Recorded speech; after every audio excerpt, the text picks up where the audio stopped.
Welcome to the 3 Knockdown Rule. Starring Mario Lopez and Steve Kim. Presented by Hustler Casino and UFC Fight Pass. Ladies and gentlemen, the 3 Knockdown Rule on UFC Fight Pass is in effect. I'm Steve Kim, joined by Mario, Siskel, and Ebert Lopez. More on that later. Kimster, good to see you. Quick shout out to people who give us gifts on this holiday season. My guy Charles right here from listens to us down in the Valley in McAllen, Texas. Got our first brass knuckles. You know why? Because we pack a punch. We pack a punch, buddy. Shout out to Smoking Tim Frazier and, of course, Tino on the edits. Right, the bout sheet for this week's program. It was the day of reckoning in Saudi Arabia, and unified once again is the monster. The year-end review and Ask Mario and final flurries. But before we get started, we want you to know this podcast is sponsored by Hustler Casino, located just 15 minutes from downtown L.A. If you love poker, now's the time to play in their high-limit crystal room for a $50,000 total giveaway this holiday season. Come check them out. Round 1. And we get started from Riyadh, Saudi Arabia. It was the day of reckoning. A lot of stuff happening. Your main event of the night, Anthony Joshua with an impressive 5th-round knockout over Otto Wallin. While it's Upset City in the co-feature, the best laid plans of mice and men, Joseph Parker basically whitewashes the bronze bomber Deontay Wilder, putting their fight in March in jeopardy. More on that later. Mario, Anthony Joshua and Joseph Parker, between them, had 7 fights, and I thought they were 2 of the sharpest fighters on this card. Can we say it again? Activity matters. I think that's the theme of 2023, and we saw that play out with most of the PBC fighters who, unfortunately for them, didn't have such a stellar showing the last few fights, that, especially that were very eventful. The fighters that were busier look sharper, therefore they were victorious. Speaking of sharp, that's the sharpest I've seen Anthony Joshua look in a while. He was putting up some clips of him where there was some thunderous punches in those pads, and we know guys can look great in the pads when they're not hitting back, but he was able to utilize that in the ring when it actually mattered and put that combo together. When he hit Otto Wallin with that clean right hand and following it up with that left hook. Ooh, and he didn't go down, which was very impressive, but they did a good job of going upstairs, downstairs, upstairs, downstairs. He looked a little bit of old, like the old Joshua that was making a scene when he was making a run to his initial heavyweight championship. He was the sharpest I've seen him looked, and that was against a quality opponent. He was an active guy, and a tip of the hat to him.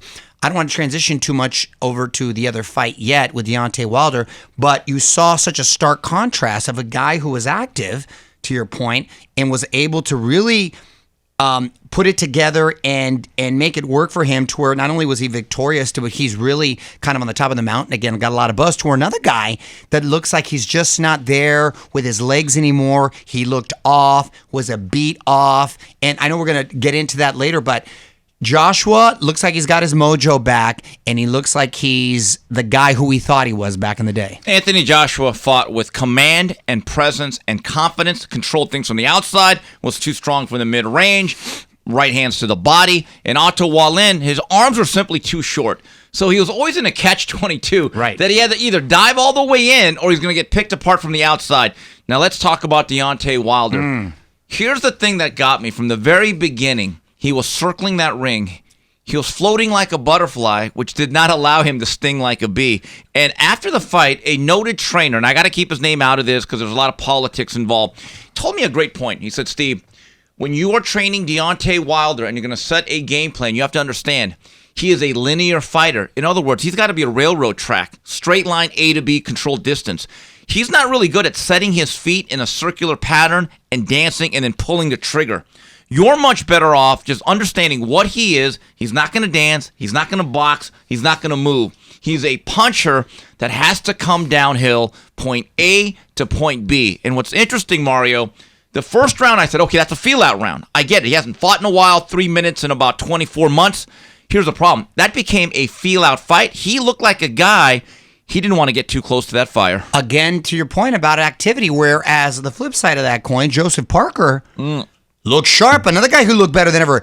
He was busy. He had a few fights under his belt. He's a big guy. Forget he's a big guy. That's Samoan in him. You know what I mean? He can really crack. And he was not intimidated, Kim. And I think the fact that he was so active gave him a lot of confidence. He went in there himself looking sharp, really let his hands go. Mind you, he was swinging for the fences for a couple of those. What was it, the 4th or 6th round where I thought, I thought he was going to take him out. But it was an exciting fight. And what an upset. And man, will we ever see Wilder and Joshua? Well, it took a little of the luster off. A little? Yeah, a lot of the luster off. I mean, the way Wilder fought, it was more than just a loss. Well, honestly. Here's the thing. Aside from not looking sharp, he looked unsure of himself. Yes. In there. He looked unsure of himself. He looked like the same guy going back to those videos that you're able to put together punches on the pads. You don't always transfer into the ring. And it's disappointing because I think he is good for the sport, having such heavy hands. He goes in there and sometimes he'll knock out, or sometimes he'll be in good wars with like Tyson. So he is, I think, good for the sport. But when he starts talking about, I've made enough money and ayahuasca. And you've got one foot out the door already, and you're already kind of leaning towards retirement. I don't think it bodes well for the future of him, whether he decides to stay. I think he's already kind of mentally kind of checked out. So tip of the hat to Joseph Parker. Did what he had to do, and he looked really good doing it. I ask you a question. Had Andy Ruiz accepted the offer, or they made a deal to fight that version of Wilder? Now, there's another guy that obviously hasn't been in the ring that often, but I think it would have been in a competitive fight that, I don't know. After seeing that, maybe he had a shot. What do you think? It would have been a 50-50 fight. I think so, too. But to take a quote and to paraphrase Michael Jordan, you win none of the fights you don't take. You got to be in it to win it. Right. And here's the thing. I want to give a tip of the cap to Andy Lee, the trainer for Joseph Parker. They had a great game plan. And there were still a few right hands that Wilder threw that looked like a heat-seeking missile. And every single time, Parker either slipped it, rolled it, ducked under it, or just got out of the way. But again, that's timing and precision. People say boxing is a game of inches. No, it's not. It's a game of fraction of inches. And you saw what timing and rhythm and being in sync does. And then you get that from being busy, yes, and from staying sharp and for being active. And I said this to Malik Scott back in March when I saw him. And it was at the Brick House. I said, Malik, you're doing a lot of great work in the gym. Here's the thing. You guys need fights. You could do all the drills, all the practicing, and even all the sparring, but till you get in there with real fights with 10-ounce gloves, no headgear, live bullets. Think about a basketball player. If all they ever did was shoot and do drills against the cone and do all these fancy slam dunks, but if you don't play basketball, you can't get better. Well, even to use along the lines of that analogy to your fraction of an inch, think about it, a guy that just hits in the batting cage. Until you see a live arm coming at you. In a real game situation, you're not going to get used to that timing. So it's exactly it. In a real fight situation, you're not going to get used to that timing. And the jittery movements and maybe the feints and stuff. All that matters.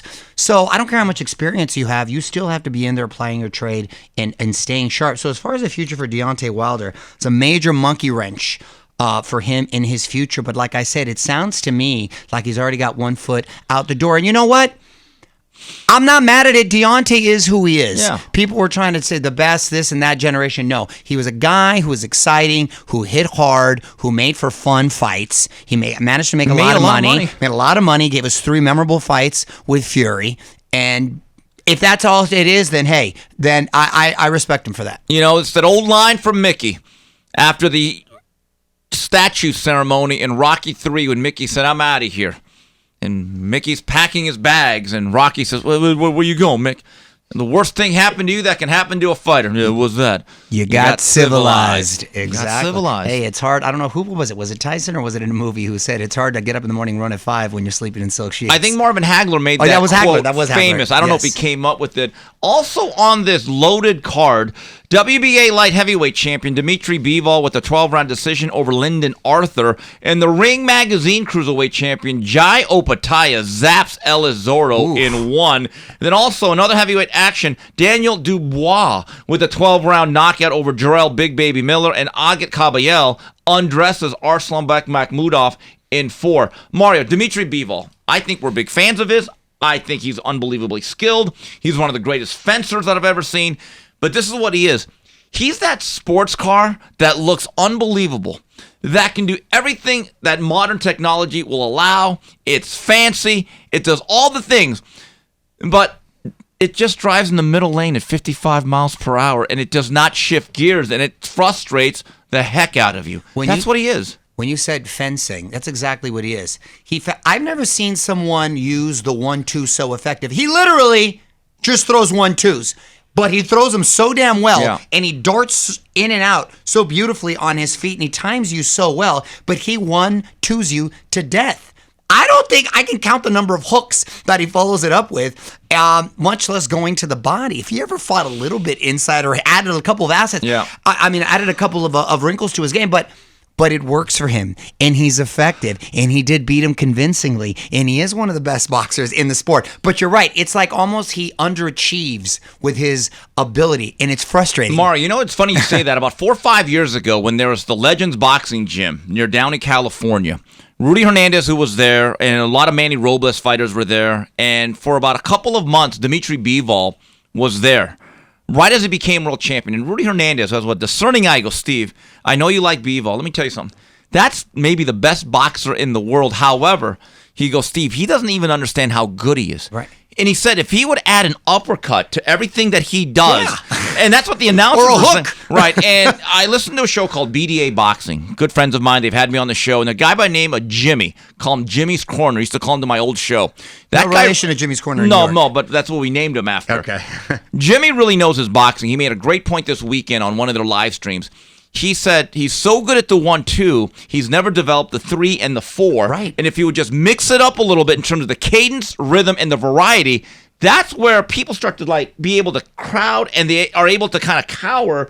But if they had a little bit more of a variety to his punches, that's where his fights get really, really monotonous, that lack of variety. Correct. But it's one of those things that when you have success and it's working for you, Right. then why change it up, right? But it is frustrating because I've never seen someone be so effective with the same combination. And you know it's coming. And you can't stop it. And you can't stop it. He still does it. So, yeah, I mean, like I said, he's one of the most talented fighters in the game, but you feel underwhelmed. Yes. So it's a little frustrating. Leaves money on the table, as they say. Yeah, but Mario, it's working for him. Jai Opetaia had the knockout of the weekend, and I'm going to say this right now. He's the best cruiserweight in the world. Not Jake Paul? Oh, God. He wouldn't be Jake Paul's sparring partner. Here's the thing about Jai Opetaia that concerns me. The IBF tried to coerce him into not taking this fight, to take on a mandatory that was not ready to fight. So he said, you know what? I'm going to dump the belt. I'm going to make money in Saudi Arabia. Here's the problem. He is so good and dangerous, the other world champions could also now say, well, you're not an official world champion. So this is going to be a test case for how important is the Ring Magazine belt. And if Saudi Arabia is willing to fund these events, would these other champions say, you know what? If you're going to pay me 3 times more to face that guy who's number 1 in the division by Ring Magazine, I'll even dump my belt. Because when I look at Opetaia, I don't know if he's going to be Evander Holyfield or Alexander Usyk, cruiserweights that had great success at the next level.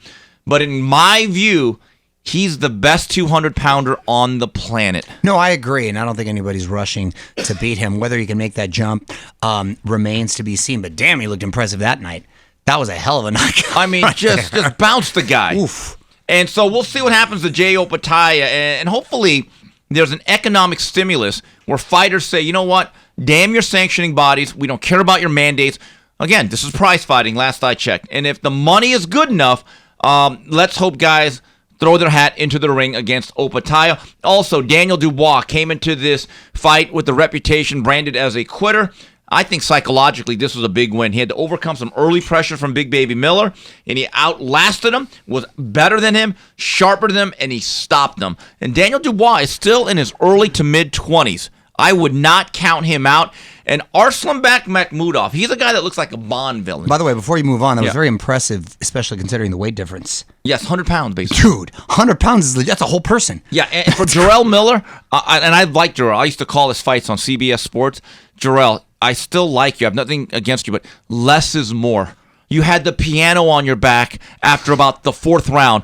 Drop about 35 to 40 lbs. If it's not too late, it'll actually help you. Yeah, just because you can weigh whatever you want as a heavyweight doesn't mean you shouldn't. Right. Also, Arslanbek Makhmudov is one of these guys that looks like a character from the Game of Thrones. He looks like a Bond villain. He looks like a monster.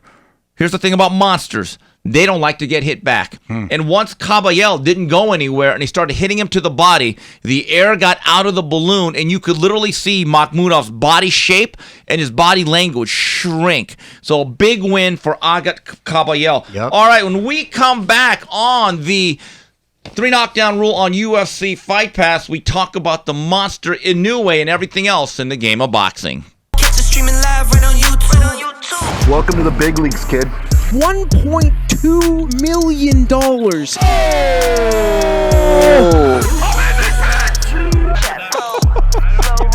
And I'm losing in this fucking game. What the fuck? There's a 400K flip. If I win by way, you get 10 grand. For my fans. Wow. All in a call. I'm not fucking leaving. Raise it up. And we're back on the 3 Knockdown Rule on UFC Fight Pass. Steve Kim, Mario Lopez. Hey, ladies and gentlemen, if you would like to get involved with the 3 Knockdown Rule and sponsor our fine program, we still have some slots available. Please reach out to us by emailing info@boxbid.io. Once again, that's info@boxbid.io.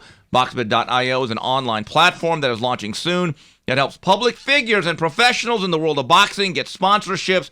We are proudly working with boxbid.io. Review preview. All right, Tuesday morning from the Ariake Arena, Japan.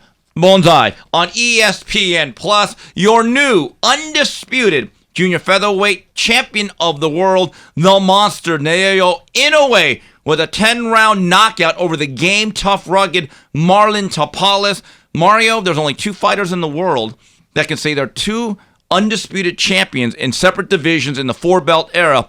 That's Terrence Crawford and the Monster. And those 2 fighters, I think, stand head and shoulders above everyone else right now. When you start talking about pound for pound greats in the sport, I think there's Inoue and Crawford in that order, by the way. And then a gap between everybody else. And I say that not to take anything away from Crawford, because you know I love me some Crawford. And he made it. And ironically, he probably had the event of the year Or performance of the year, but not fighter of the year, if that makes any sense. See, I agree with you that. Because I think, ironically, the activity mattered. Matters, in yes. that. What do you have? Fought about 3 more times, didn't he? In this last. Well, he fought twice this year, 3 in a 12-month period. That's what I'm saying. In a 12-month period is what I'm talking about. But then also Crawford did fight Avanesian in December, so it's only 1 fight. But in the calendar year, I mean, by mathematical metrics, he fought twice as much. And caliber of fighter. What he did with Fulton, which we saw recently again, was so impressive. And Fulton was a guy who was undefeated. A lot of people thought he was going to be too much for him. And for Inoue to go up yet another weight class and have a stoppage in the 10th round in impressive fashion. Now, listen, he got touched a little bit, but it's boxing. It's going to happen. And what I don't think people understand is when you're that much smaller in these lower weight classes, they're generally a lot younger guys. There's a lot higher output. Those fists are flying a lot more frequently.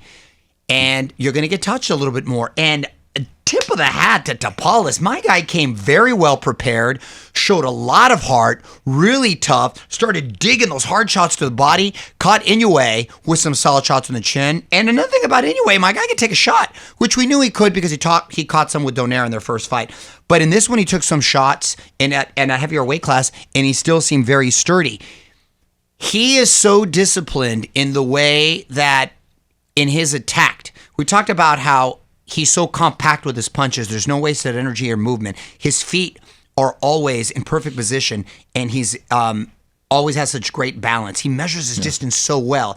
And Tapales changed his defense a little bit. He adjusted to the shoulder roll, but ended up with that high guard. And he's so powerful, Inoue, with those big looping overhand rights. It didn't seem to matter with the guard because he was busting right through him and slowly and methodically started to break him down. It was a really impressive performance.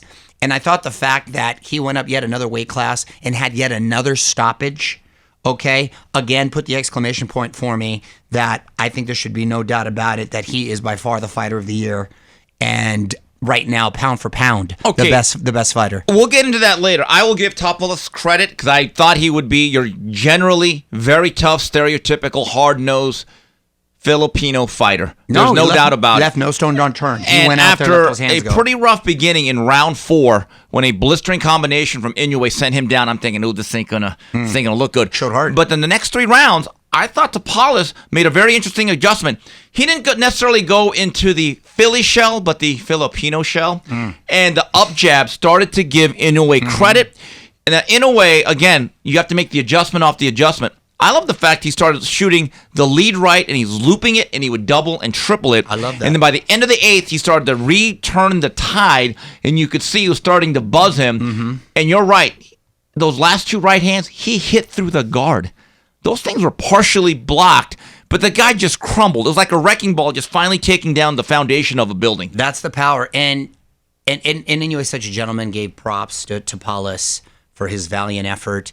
And it was a great showing. I think his stock didn't drop at all after that.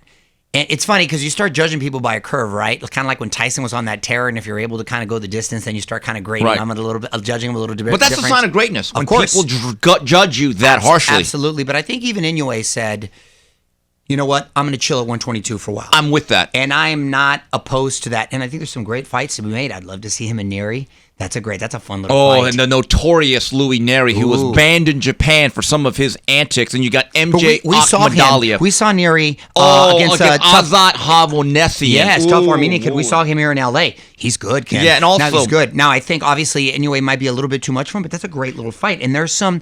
My point is, there's some good fights to be made still at 122. Also, one of his mandatories, a young man of Australia that's kind of burst onto the scene, Sudden Sam Goodman, is another really good fighter. Here's the thing that people... I disagree with people when they say, well, he's undisputed, he's got nothing to prove, he should move up immediately. Couple things. Number one, come on. He's a 30-year-old guy who began his career at 108. So he's a really small guy. Yeah. This is his 4th division that he's won a world title. I don't know if you agree or disagree with me, Mario, but just because you collect all the belts in 2 fights, if you don't fight a few more solid contenders, I think there's a difference. And again, I know I'm splitting hairs. There's a difference between being undisputed and actually cleaning out a division. Because if you leave a division and there's a couple of more really good former world champions or young, hungry contenders that you don't fight, I'm not so sure you really clean. I'd actually like to see Inoue bring out the broom, clean it out. There's fights to be made at 22. Has anyone ever discredited Marvin Hagler, who stayed at middleweight his whole career? Whole career. No one was ever pressuring him, or he didn't succumb to any sort of pressure to move up to super middle or light heavyweight. If you're the man, then people should come to you, and Inoue is by far the man. And like you said, he's genuinely a little guy. Not everyone is Manny Pacquiao, where you can jump up 8 weight classes and still have... He's about the closest thing as a physical specimen with hand speed and power. How about the legs? And the legs, the too. Trunks. And the legs, too. And that what I was telling you just last night, too, Pacquiao, just with the speed on his feet and his hands, and he was able to carry that power all those weight classes. Inoue's about the closest thing I've seen since him. But even that, I think that's still a lot of weight classes. I think 126 is probably... The ceiling? The ceiling eventually, especially him being... 30, and there's some great fights to be made there too, but knock off the talk about the 135 and Tank and this and that.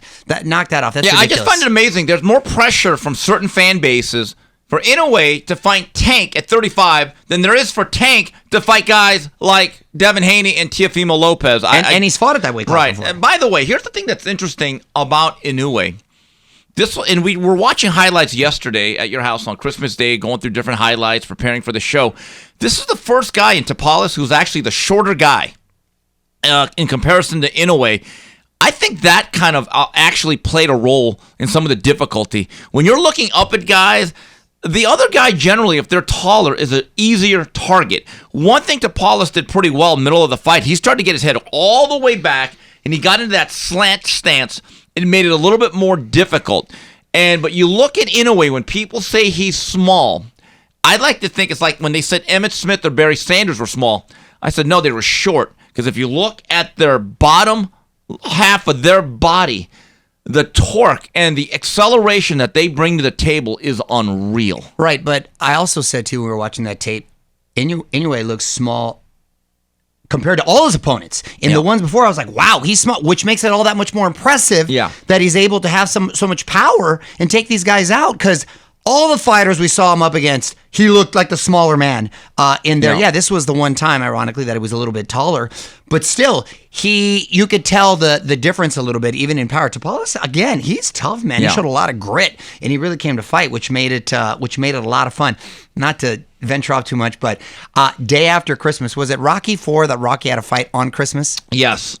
Christmas Day, right? Yeah, even though Paulie kept saying, I'm going to miss the Rose Bowl. I'm like, Paulie, Rose Bowl's New Year's Day, bro. Big college football fan. Yeah, but you know what, Paulie, it goes for bit, Paulie out a little bit too much. I kind of like those. I wouldn't mind if it was on Christmas Day. I would go. It'd be kind of fun. Well, remember, in Japan, they always have like a New Year's Eve show. Championship Yeah, I remember fights. that, but I'm talking Christmas Day. I just thought of Rocky IV because I remember when he fought him on Christmas Day. I'm not opposed to that. I think the first Rocky Apollo Creed fight was on Thanksgiving weekend. Was it on Thanksgiving weekend? It was around that time. You're right. It was around Christmas break, though. Right, because I was like, it could be considered a Christmas movie. Remember, You're right. Paulie threw Adrian's the bird. They the get bird, that bird out of here. Yes, That's it terrible. was. Yeah, I think it was in December. You're exactly right. Paulie was an angry drunk, you know. Anyway, that was the last really big major fight of 2023 as we wrap up the schedule. Mario, looking at the year in review, these are some of the things that kind of come to mind immediately, are some of the big fights and the unification bouts that came to fruition. Teofimo Lopez against Josh Taylor. Finally, the long-awaited battle between Errol Spence and Terrence Crawford. And then the battle between Tank Davis and Ryan Garcia. That kind of stands out to me. When you think of 2023, what comes to mind? Those fights, I was trying to think of the heavyweight division, and I think Usyk still beating Joshua was a huge. But I think that was last year. Was it, bro? Because that's what I'm racking my brain because everything's so. Usyk fought once, the Daniel Dubois fight, which may or may not. Was it last year, Yeah. Kim? Damn, it's like everything like blurs now as you get older. Well, I hit 50, dude, and then your memory goes. Damn, I couldn't remember. Okay, so it was the last one. Yeah, those are the most notable. I would also add Benavidez, who had a hell of a year. I think his body of work in general, he belongs on the very short list of fighters of the year. Not in the top, but he's in the Mount Rushmore. I think, and I would even give him the nod over Devin Haney only because I still think it was a controversial victory over Loma, and a lot of people thought he won. And you can't be in Fighter of the Year conversations with a controversial victory. That's just my opinion. Do you agree? I don't disagree. Look, I thought at least half the people that saw that fight in late May believe that Vasyl Lomachenko should have had his hand raised in victory. When you look at Terrence Crawford and Inoue, their 3 fights combined, it was absolutely conclusive and clear who the best guy was in that ring. One last thing as we talk about this year, though. Go back. I forgot. So pound for pound, you have Inoue over Crawford. I do only because of the activity. And again, not to take anything away from Crawford, because that's my guy. And I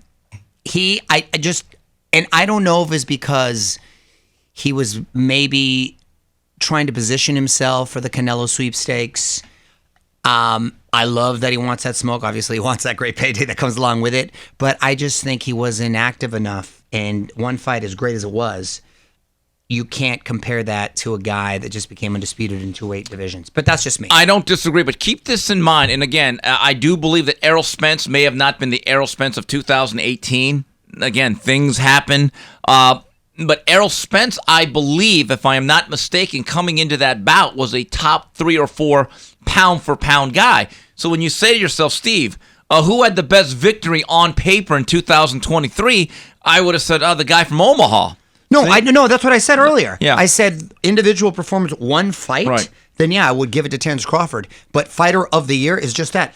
Of the year. So because of the activity. Fighter of the year, I agree. Is that different? I think it is. Fight of the year? Does that make it fight of the year? Crawford over Spence. Or performance of the year, you think? Performance. Well, okay, fine. Because correct, is a fight. Performance of the year, Crawford over Spence. Fighter of the year, meaning his body of work, then I would go But Inoue. pound for pound, I still think it might be slightly Crawford 1A, Inoue 1B, and I'll tell you why.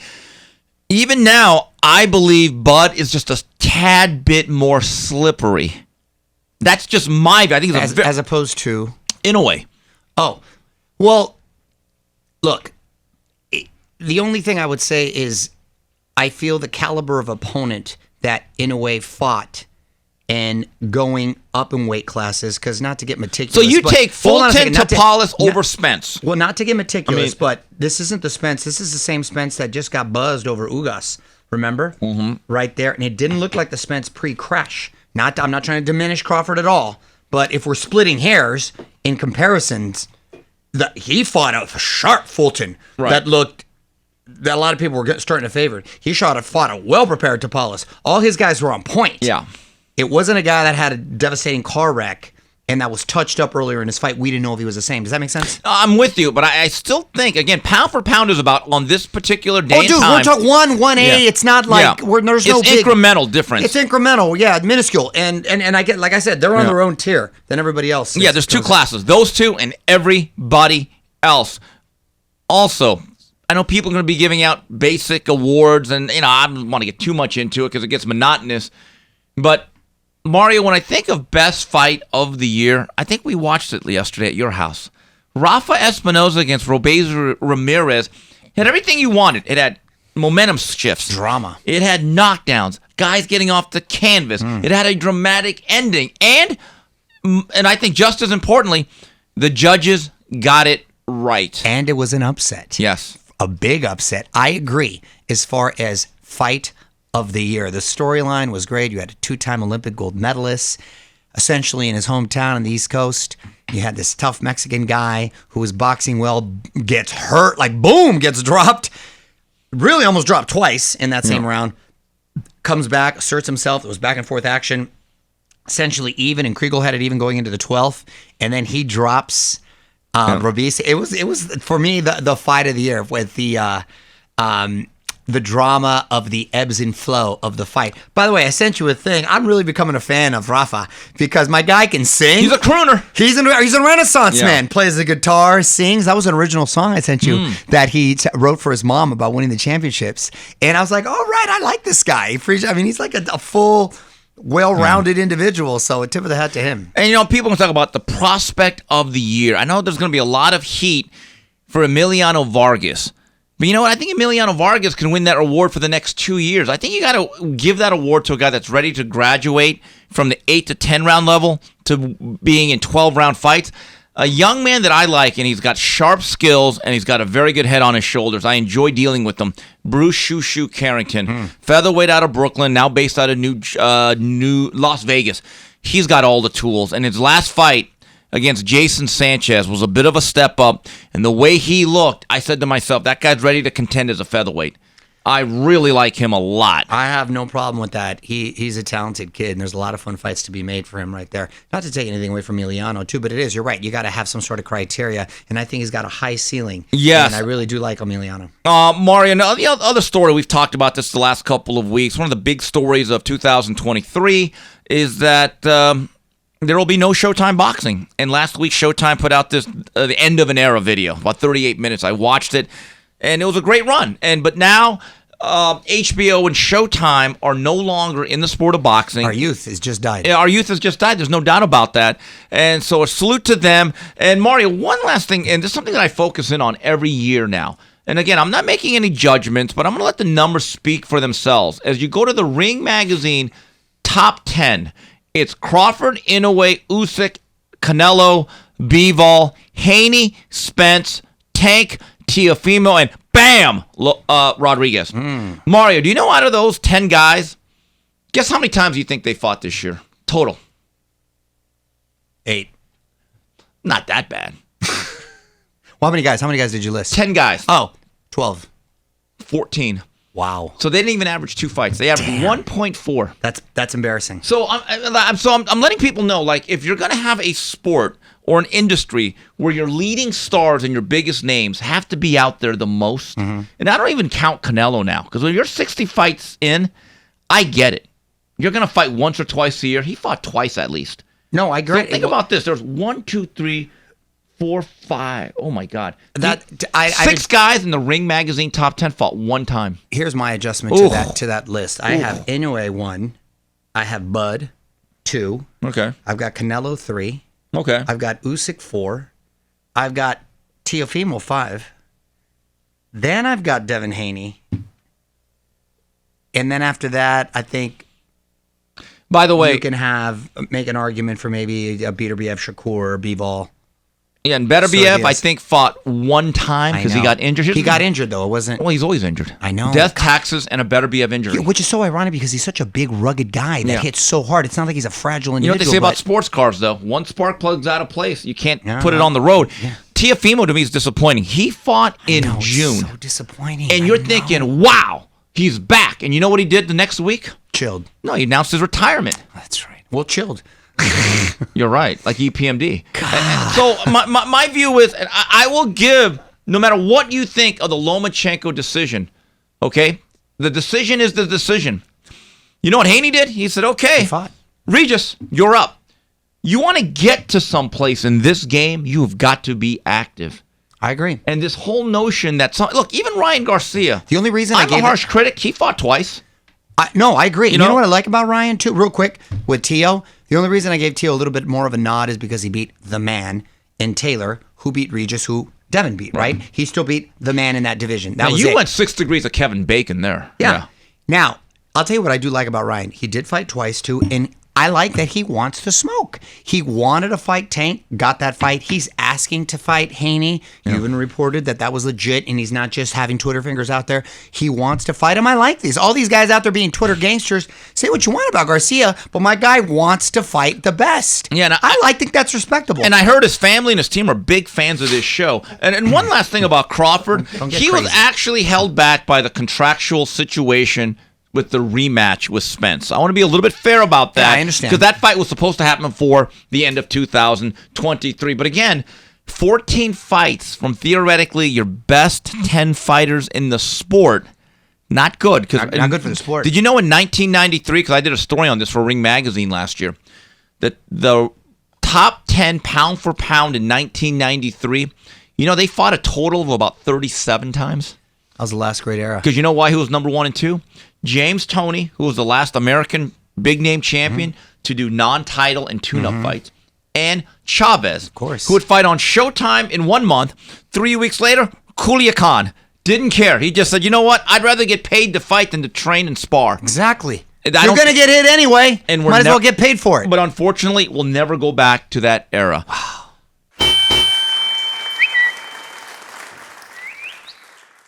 Moving on to the Ask Mario segment of this fine program. Here's one from El Tecero Rey. Ask Mario, hey, Lopez, UFC question for you to close the year. I know you're tight with Dana White.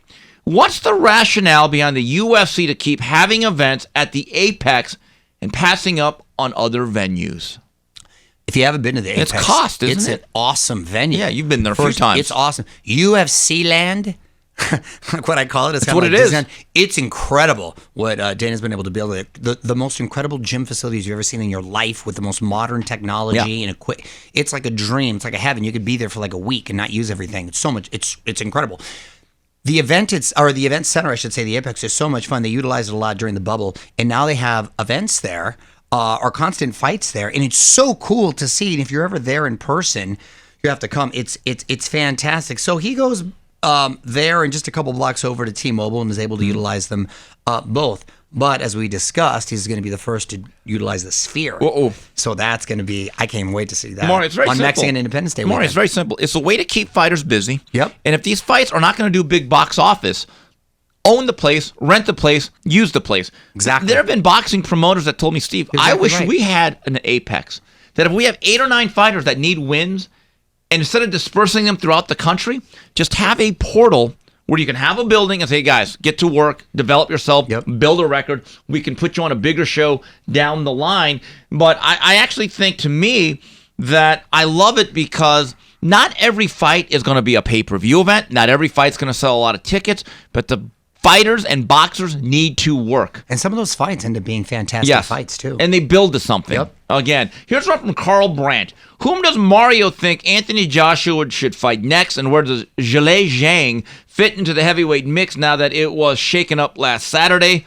Dubois versus Zhang? Zhang is the wild card. I'm mad that we have not brought him up because he was one of my favorite performances of yours. Dude, I like that dude. And I'm surprised that his name is not mentioned that much more because he seems to be incredibly marketable, but obviously dangerous for the other heavyweight opponents out there. I would love to see that fight with Joshua, and I think it does big business. He's dangerous. He's southpaw, big, and he can bang. And I don't know if anyone... Zhang can bang? Yes. I don't know if anybody is going to really get in there willingly unless it's mandated.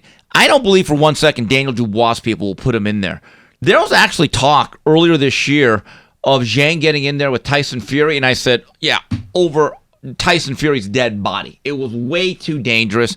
I just hope that the Lanes, Mills Lane's sons who manage that career, just keep him busy because he's got an Olympic pedigree, but he makes for great TV. I love that. And you're right, he wrecked Joe Joyce this year. High ceiling. Yes, or a tall one. Here's one from David. Jim Lampley was recently on the boxing circuit at a couple of fights on the podcast, including yours. Yet it seems no one is inclined to offer him a role. What can we do to get Jim back in the sport? It's like Martin Scorsese not being able to make films. Experts should be appreciated. David, I agree with you. And I think he's the best in the sport and best there ever was, to be honest with you. When him and Lampley were calling the plays, that was my favorite tandem of all time. Merchant. Yeah, Emmanuel Stewart. I'm sorry. That's what I meant. Lampley and Merchant. Emmanuel Stewart. That was my favorite of all time. And he's missed. We had him on the show for a while. We look forward to having him back again. He's happy in North Carolina teaching. It left a little bit of a better taste in his mouth with HBO, but that's the business. And some guys like to just, hey, that was my run, and who knows if I can go back. Look, in a perfect world, maybe the Saudis get involved and throw a ton of money and lure him back because I think he deserves it. He is the best. Speaking of Larry Merchant, I know last week everyone was concerned because it was reported that he was hospitalized. We're taping this particular show on Tuesday afternoon, December 26th. I spoke to Larry. He's back. He called it a false alarm. Great to hear. And so he's up and running. I hope to see him later this week for lunch. So Love everyone it. out there with your well wishes, that is greatly appreciated. Awesome. Here's a question from Ignacio Ortiz. If everything goes right, can Virgil Ortiz make noise at 154? And who do you guys want to see Joseph Parker fight next? Well, first I want to see just Ortiz to be able to get in there. You know, poor guy has had health issues and concerns and battles, and he was really like on the right trajectory before he had to deal with all that. We have to see before we can make a prediction if he's going to make noise or not. So hopefully he'll get in there and we'll see him in action soon. Joseph Parker, with all his momentum, I know there was whispers about him maybe rematching Joshua. I think they both have to fight someone else to let that fight build a little bit. I don't necessarily want to see that right away. How about Parker and Zhang? Oh, yeah. Now that I'd like to see. See, now That's another that mix-up. right there, you say Yeah. the winner of that gets to go something even bigger. Yeah. As for Virgil Ortiz, I'm being told, and again, he's back with Robert Garcia in the RGBA. Victor Conte in the snack system is assisting, making sure that he great. gets to the dance. That'll help him. Nice. And my understanding is that they've kind of adjusted the way they train. Wise old proverb, less is more. Don't leave it in the gym. You don't have to grind yourself all the way to the bone. Make it to the dance. And also, that extra 7 pounds to 154 is going to make a difference. So I'm looking forward to how he fights against Frederick Lawson. That'll be the first show of the year. We'll talk about that card, Golden Boy's initial promotion of 2024. But again, I am interested to see, number one, like you said, can he get to the dance? Got to get to the dance. Number two, how does he perform? And how does he carry the junior middleweight level? Here's one from not Prince Hamed. If Wilder carries on fighting, do you guys still want to see the Joshua fight against Wilder, assuming Wilder gets more active and wins a comeback fight against Wallin or Miller, etc., while Fury and Usyk fight 2 times next year? Joshua has to look to other opponents fighting 2-3 times since Fury is tied up. Mario, my understanding is the Wilder-Joshua fight is not completely dead, regardless of what happened this past weekend. Is that a good or bad thing? Shouldn't results matter? They should, and I'm surprised to hear that, to be honest with you. But I'll tell you what, a lot of the predictions are probably changed now that Wilder went out how he did, and based on Joshua's performance, those odds dramatically changed. And I think a lot of people thought that Wilder would go out there and spark Joshua. I don't think that's the case so much anymore. It's funny how things change. Mario, can I give you something that there is a precedence for this? I remember it was at the Staples Center.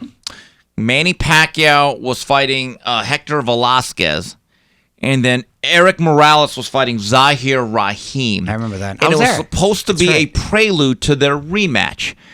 Well, okay, Velasquez read the script. You know who didn't? Zahir Rahim, who boxed his ears off. And all of us were thinking, oh, my God, so what do they do now? And Bob Arum said, what do you mean? We're doing the He got pissed off at Larry Merchant when he asked that question. Guess what?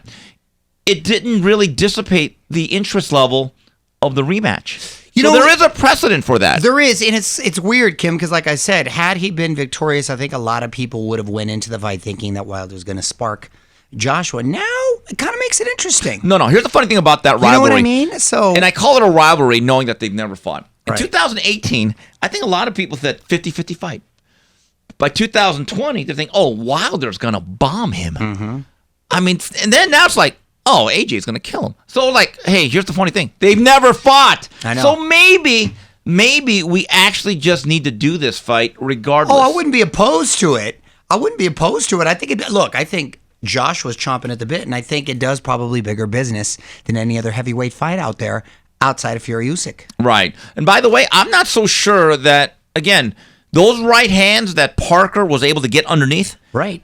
I'm not completely convinced, as good as he looked, that applies to a more, statuesque, stiffer I'm not mad if that AJ. still happens. We'll see. Oh, here's our guy, the only Sanch. Ask that BFF of the Weasel, Mario Lopez, what fight will he go to Saudi Arabia for? He needs to make that trip with his boys McGregor and Ronaldo. Yo, McGregor. He's talking someone's ears off. God, my guy literally had a couple cocktails. Ronaldo looked like he was about to. That was the best memes. Wanted to move, yeah. All this weekend. I would love to go to Saudi Arabia. I would love to plan a trip. I think I got invited there or Dubai a couple times, but it didn't work out with work. But I want to plan it with time. I'm down to go. I'll wear whatever and do, I think I'm down to go out there. You make fights like Better BF, B-Vol, I'm in. Yeah. There's a lot of fights that they can make that no one else can put together in terms of because of the economic impetus. The other bucket list item, because I don't know if he's ever going to fight in the U.S., I got to watch Inoue one more time. It's really a shame with Inoue. Why do you say he would never fight in the U.S.? He makes a lot of yen. Okay. I've heard economically it makes almost no sense for him to come back out here. And keep this in mind. He fought on one of Tom Loeffler's I'm down to go to Japan. Oh, no, bonsai. Yeah. Look, he fought in the U.S. at the It's the one word he knows. He's Arigato. Anyway, he fought at the Home Depot Center. Konnichiwa. So he fought at the War Grounds in Carson underneath the Chocolatito rematch with Secret Setso Rungvisai on one of Tom Loeffler's Superfly shows. And it was kind of a curiosity. Hardcore Harry loved them. During the bubble, keep this in mind, they were going to do a major show against John Raul Casamero, another Filipino. It was going to be a unification bout. I was told by ticket brokers, namely Jim Boone, my guy, KO Tickets, he said it was the greatest ticket in 10 years. The whales were coming out, and that thing was going to be big, and it was going to be an explosion. But you know what happened in April of 2020? The pandemic. So then even when he came back to the U.S. and Top Rank had him against Das Marinas and Maloney, they had to go to smaller rooms at the Virgin. Got it. So if there was ever a fighter that was really affected by the pandemic and COVID, it is him. And now with that Amazon Prime deal in Japan, he makes close to 8 figures. Well, all I know, and I respect him for wanting to get more yen, more power to him. Don't we all? All I know is that Japan is having itself a moment. With Inoue right now, being this huge international star, Shohei Ohtani being this huge international star. Well, hold on. Speaking of that, Yamamoto. Final flurries. Final flurries. The Nippon Dodgers, they've signed everyone short of Giant Robot, Godzilla, and Inoue. Godzilla would cost less than Shohei, I'll tell you that. But just in general, Japan's really having a moment right now with these athletes and this worldwide acclaim that they're getting, deservedly so, too. I like all those guys. They're all gentlemen, too. Yeah, and I heard their closer is going to be Hello Kitty. Their negotiations with that. Oh, God. But is it World Series or bust? Yes, come on. I think you got to at least make it. I think you got to at least fair. make it. That's You got fair. at least make it there. And look, pitching was our Achilles heel last year. Ironically, we can't have Shohei pitch because the shoulder's injured. So hopefully we get Gonsolin, May, Bueller, all those guys back. I don't know who is coming back, but we still need to shore up that pitching, and then we should be able, God willing, to make a nice little run. We'll see. But like I said before, I think Dodger Dogs will probably be about $25. I'm hoping they start adding sushi to the list now at Dodger Stadium. That'd be bomb. They don't have those already. Not Sushi? for the general. I think it's some of the sweets. Like he sits in the general. Like I said in the Mario, sweets. like he said, yeah. Okay. Knock it off. I'm talking. Okay. I'm for the people. Talking about for the people For right the there. people. Okay. Mario, yesterday, great time at your house, spending Christmas. Got to watch some football, ate some Italian, but we ended the night watching an American cinematic classic. I'm not gonna lie to you, we got a little critical at the end.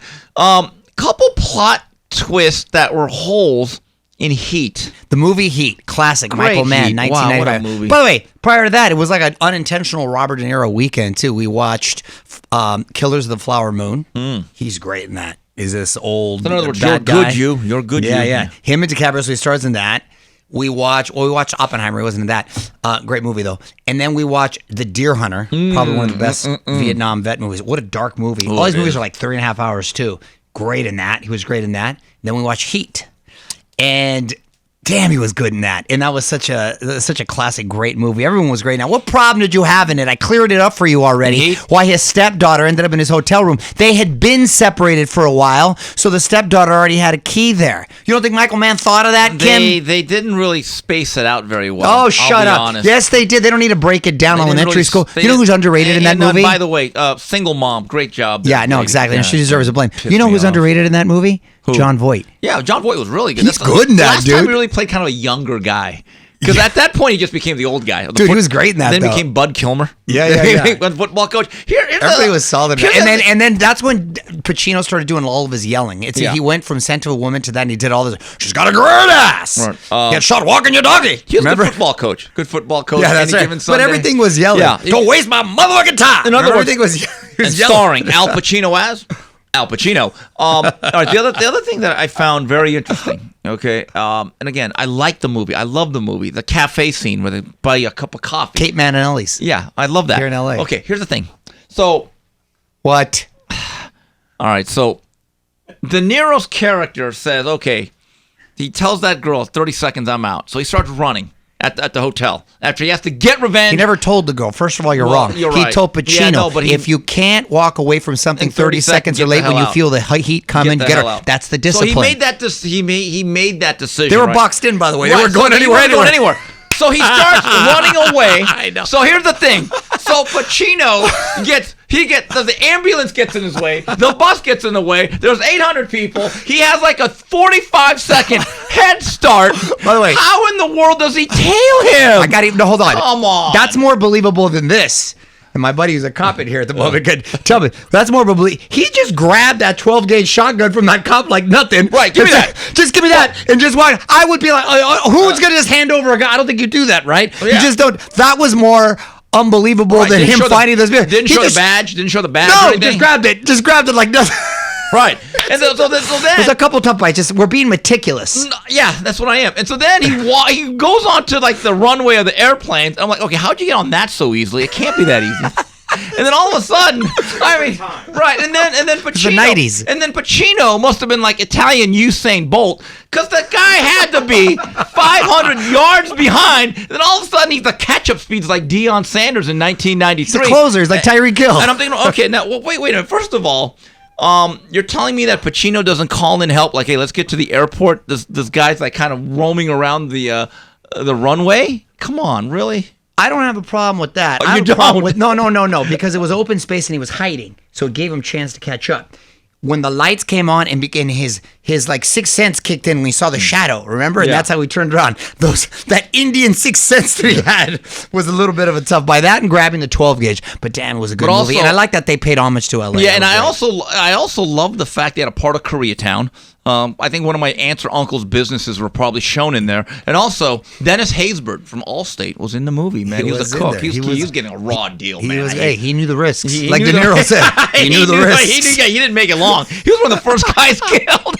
He knew the risks. Got killed. But I thought it was what a great cast, though. It's a great cast. Depth. Tom Sizemore was good in that. Yes. Rest in peace. Tom needed the Danny action. Trejo was good, too. Yes. Danny didn't make it either. He didn't make it. Well, they tortured his Man, wife. it's always that weak link. Waingro was the weak link. That's the weirdest name ever, Waingro. Waingro. You don't hear too many. He was good in that. Everything. He messed up everything. Everything would have been perfect without Waingro. Everything would have been fine. But you know what? The one thing that bothered me, De Niro, he had it home free. When John Voight told him that info, you asked, so I got to tell you. Why would he tell him that? No, he asked, so he's got to tell him. I'm not mad at that. Oh. He should have let that fester. He should have got on that plane, went to New Zealand.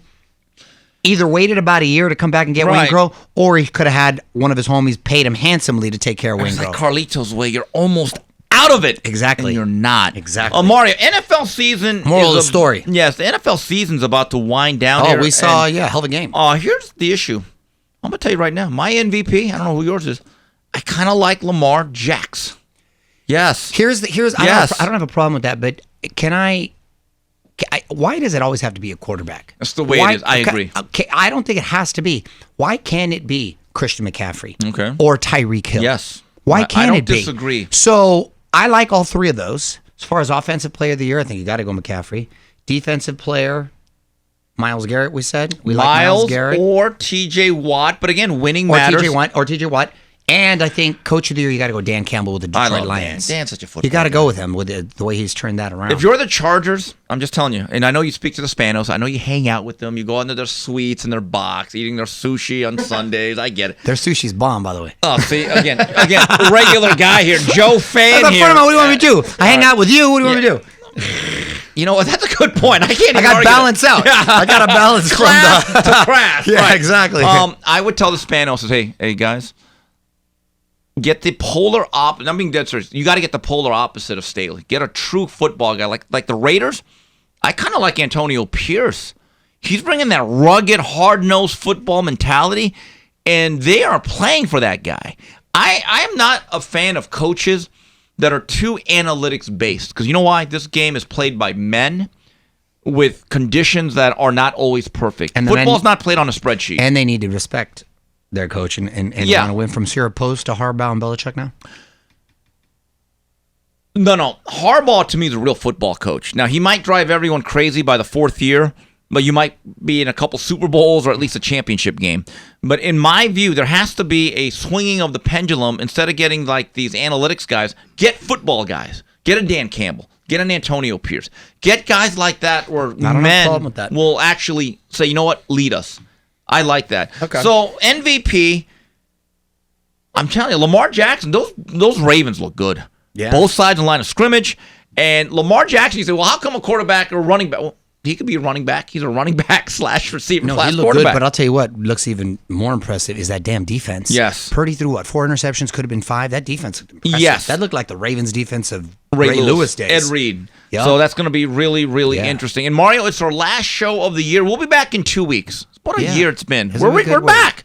Hopefully this time we won't take. Here, let me help you out a little bit more. I drank a little too much last night. You weren't even drinking as much as you normally drink. I had to drive. I'm already an Asian driver. Good grief. That's true. All right, here we go. So on behalf, we want to thank all the fans. We do. Yes. We've been gone for a while, but now we're us. back. Right, and they're giving us brass knuckles. Here we go. Salud. Órale, bonsai.